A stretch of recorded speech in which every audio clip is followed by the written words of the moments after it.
सुरैया जमाल शेख उर्फ Suraiya Hindi film industry की popular actress और प्लेबैक सिंगर। साल 1936 से 1963 तक वो एक्टिव रही। 27 साल के करियर में उन्होंने 67 फिल्में की और 338 गाने गाए। हर एक्टर डायरेक्टर की पहली पसंद सुरैया ताउम्र अकेली ही रही। फैंस के बीच दीवानगी इस कदर थी कि उनके घर के बाहर पुलिस बल तैनात करना पड़ता था। एक बार तो एक फैन जालंधर से बारात लेकर उनके घर पहुंच गया था। मुंह दिखाई में 2 लाख के गहने भी लाया था। आइए जानते हैं सुरैया की जिंदगी के कुछ अनछुए पहलू। 15 जून 1929 को लाहौर में अजीज जमाल शेख और मुमताज़ शेख के घर बेटी का जन्म हुआ। नाम रखा गया सुरैया जमाल शेख, जिन्हें बाद में दुनिया ने सुरैया नाम से जाना। जब वो 1 साल की थी तब उनका परिवार मुंबई जाकर बस गया। फिर यहीं पर उनकी पढ़ाई लिखाई हुई। सुरैया के मामा एम ज़हूर हिंदी सिनेमा के फेमस विलेन हुआ करते थे। ऐसे में सुरैया का भी फिल्मी दुनिया से जुड़ना आसान हो गया। एक बार स्कूल की छुट्टियों में सुरैया मामा के साथ फिल्म ताजमहल की शूटिंग देखने मोहन स्टूडियो गई थी। वहां पर फिल्म प्रोड्यूसर नानू भाई वकील की नज़र उन पर पड़ी। नानू भाई उनकी खूबसूरती और सादगी से इतना प्रभावित हुए कि उन्होंने सुरैया को फिल्म में मुमताज़ महल के लिए चुन लिया। राज कपूर और मदन मोहन सुरैया के बचपन के दोस्त थे। इन्हीं लोगों के साथ वो ऑल इंडिया रेडियो में बच्चों के रेडियो प्रोग्राम में गाती थी। एक बार ऑल इंडिया रेडियो पर सुरैया को गाते नौशाद ने सुना। सुरैया के गाने का अंदाज नौशाद साहब को बहुत पसंद आया। इसके बाद उन्होंने कारदार साहब की फिल्म शारदा में सबसे पहले सुरैया को गाने का मौका दिया। इस तरह से वो कम उम्र में ही इंडस्ट्री में बतौर सिंगर और एक्टर जुड़ गई। सुरैया के सिंगिंग करियर को संवारने में नौशाद साहब का बड़ा हाथ रहा। उनकी देखरेख में उन्होंने कई बेहतरीन गाने गाए। अनमोल घड़ी, दिल लगी दास्तां जैसी हिट फिल्मों में गाने के बाद वो सिंगिंग सेंसेशन बन गई थी। बॉम्बे टॉकीज प्रोडक्शन कंपनी की मालकिन देविका रानी भी सुरैया की कला से बहुत प्रभावित हुई। देविका रानी ने उनके साथ 5 साल का कॉन्ट्रैक्ट कर लिया। यहाँ उन्हें हर महीने 500 रुपये मिलते थे। हालांकि कुछ समय बाद सुरैया ने यह कॉन्ट्रैक्ट खत्म कर लिया, जबकि आसिफ ने उन्हें फिल्म फूल के लिए 40,000 रुपये की पेशकश की। फिल्म में उन्होंने पृथ्वीराज की बहन का किरदार निभाया था। सुरैया ने 1946 में फिल्म अनमोल घड़ी, 1947 में दर्द और 1948 में प्यार की जीत में काम किया। इन सभी फिल्मों ने उन्हें बहुत पॉपुलैरिटी दिलाई।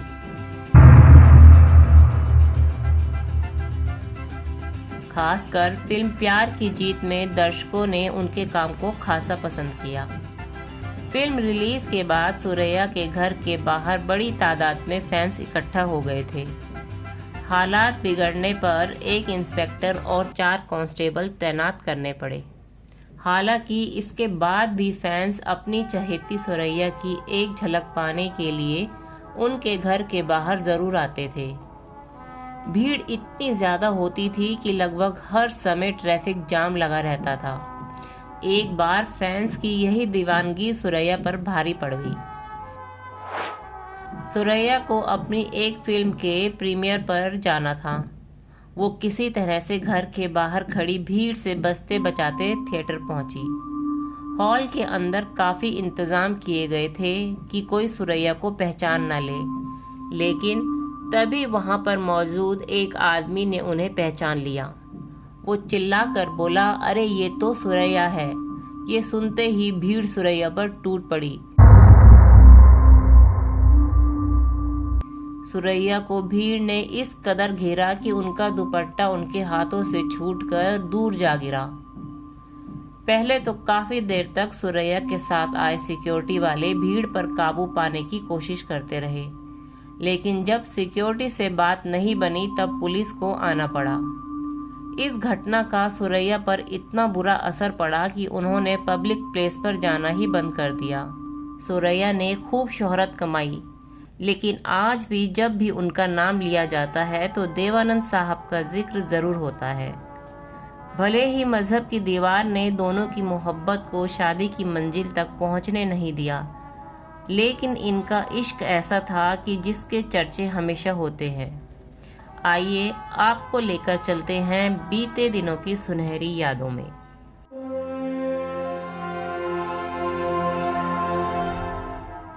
अब बात करते हैं उनकी पर्सनल लाइफ की। तो सुरैया ने 40 के दशक के आखिरी में देवानंद के साथ काम करना शुरू किया। दोनों ने विद्या मूवी में पहली बार काम किया। इस मुलाकात का भी दिलचस्प किस्सा है। दरअसल फिल्म विद्या की शूटिंग शुरू हो गई थी, लेकिन हीरो कौन होगा इसका फैसला नहीं हुआ था। एक दिन सेट पर सुरैया कुर्सी पर बैठी हुई थी। तभी उनकी नज़र कोने में बैठे एक नौजवान पर पड़ी जो एकटक सुरैया को घूर रहा था। सुरैया ने प्रोड्यूसर को बुलाकर उनसे कहा, वो जो शरीफ नौजवान कुर्सी पर बैठे हुए हैं उन्हें वहां से हटा दीजिए, तभी मैं काम कर पाऊंगी। प्रोड्यूसर देवानंद के पास गए, लेकिन उन्हें बाहर भेजने के बजाय सुरैया के पास ले गए और मुस्कुराकर बोले, ये है हमारी फिल्म के हीरो देवानंद। सुरैया इससे आगे कुछ बोलती तभी देवानंद ने कहा, साथ काम करने से पहले एक नौजवान को इतनी बड़ी हीरोइन को अच्छी तरह से देख लेना चाहिए, गुस्ताखी माफ। इस मुलाकात के बाद दोनों फिल्म की शूटिंग में बिजी हो गए। रोज की मुलाकात के बाद दोनों में गहरी दोस्ती हुई और फिर एक दूसरे को दिल दे बैठे।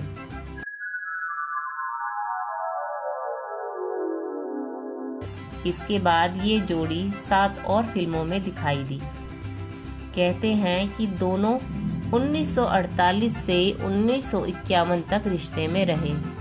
देवानंद सुरैया को नोजी और सुरियाना कहकर बुलाते थे, तो सुरैया भी उन्हें स्टीव और देवीना कहती थी। सेट के अलावा देवानंद उनके घर भी जाते थे। घूमना फिरना भी सब साथ में ही होता था। मगर कुछ समय बाद उनके इस प्यार को नज़र लग गई। उनके रिश्ते की बात सुरैया की नानी को पता चल गई। नानी पुराने ख्यालों वाली थी। उन्हें बिल्कुल भी मंजूर नहीं था कि सुरैया की शादी किसी गैर धर्म के लड़के से हो। ऐसे में उन्होंने देवानंद का आना जाना बंद करा दिया। देवानंद से सुरैया बेइंतहा प्यार करती थी, यहाँ तक कि उनके साथ ज़्यादा से ज़्यादा समय बिताने के लिए लता मंगेशकर को अपनी फिल्मों में गाने के लिए कुछ सॉन्ग्स दिए। वो देव के लिए अपना सिंगिंग करियर तक छोड़ने के लिए तैयार थी। उस समय फिल्म जगत में सिर्फ और सिर्फ इनके चर्चे होने लगे थे, जब एक शादी में वो और देवानंद हाथ में हाथ डालकर चले। शायर फिल्म में सुरैया और देवानंद के साथ काम करने वाली कामनी कौशल ने साल 2014 में फिल्म फेयर को दिए इंटरव्यू में बताया था कि सुरैया की नानी उन पर नज़र रखने लगी थी। तब सुरैया खतों को देवानंद तक पहुंचाने के लिए उनसे कहती थी। 1949 की फिल्म जीत की शूटिंग के दौरान सुरैया और देवानंद ने कास्ट और क्रू की मदद से रियल शादी करने की प्लानिंग तक की थी। शायद दोनों हमेशा के लिए एक दूसरे के हो जाते, लेकिन मूवी के असिस्टेंट डायरेक्टर ने जलन के कारण उनकी नानी तक ये खबर पहुंचा दी और फिर वो सुरैया को सेट से घसीटते हुए घर तक ले गई। खुद सुरैया ने स्टार एंड स्टाइल को दिए इंटरव्यू में कहा था कि उनकी नानी और मामा ने देवानंद को जान से मारने की धमकी दी थी, इसलिए वो पीछे हट गई। 1950 में नीली फिल्म की शूटिंग के दौरान देवानंद ने आखिरी बार सुरैया से शादी के लिए पूछा था। तब सुरैया ने कहा था कि वो नहीं चाहती है कि उनकी मौत का कारण बने, क्योंकि नानी और मामा दोनों ने शादी का विरोध किया था। तब देवानंद ने सुरैया को थप्पड़ मारा था और उन्हें कायर भी कहा था। बाद में वो कई दिनों तक अपने इस बर्ताव के लिए माफ़ी मांगते रहे। फिल्म अफसर की शूटिंग के दौरान देवानंद ने फिर से उन्हें फॉर्मली प्रपोज किया और उन्हें 3,000 रुपये की सगाई की हीरे की अंगूठी दी। जब उनकी नानी को इसके बारे में पता चला तो वह बहुत गुस्सा हुई और अंगूठी को समुद्र में फेंक दिया। देवानंद ने अपनी ऑटोबायोग्राफी रोमांसिंग विद लाइफ में सुरैया से आखिरी मुलाकात का जिक्र किया था। दरअसल उन्होंने सुरैया के घर पर फ़ोन किया था, जो उनकी मां ने उठाया और बताया कि सुरैया उनसे मिलना चाहती है, इसलिए वो अगले दिन घर की छत पर आ जाए। ये सुनकर देवानंद को लगा कि ऐसा तो नहीं कि उन्हें फंसाने की साजिश हो रही है, क्योंकि अगर वो पकड़े गए तो न्यूज़पेपर की हेडलाइन बन जाएगी, अरेस्ट भी किया जा सकता है। इसलिए वो अपने एक दोस्त को साथ लेकर गए जो इंस्पेक्टर थे। जब देवानंद छत पर पहुंचे तो सुरैया वहां उनका इंतजार कर रही थी। दोनों ने कुछ देर तक बात नहीं की। इसके बाद देवानंद ने सुरैया को बाहों में भर लिया और फिर उन्हें किस किया। इसके बाद सुरैया रोने लगी। उनके आंसू थमने का नाम नहीं ले रहे थे। यहाँ पर भी देवानंद ने उन्हें शादी के लिए पूछा। तब सुरैया ने उन्हें बाहों में जकड़ लिया और बार बार आई लव यू कहती रही। सुरैया बेहद खूबसूरत थी, यहाँ तक कि पूर्व प्रधानमंत्री जवाहरलाल नेहरू भी उनके फैन थे। अंतिम दिनों में सुरैया अकेली थी और उनके दिल में प्यार पूरा ना हो पाने की टीस हमेशा रही।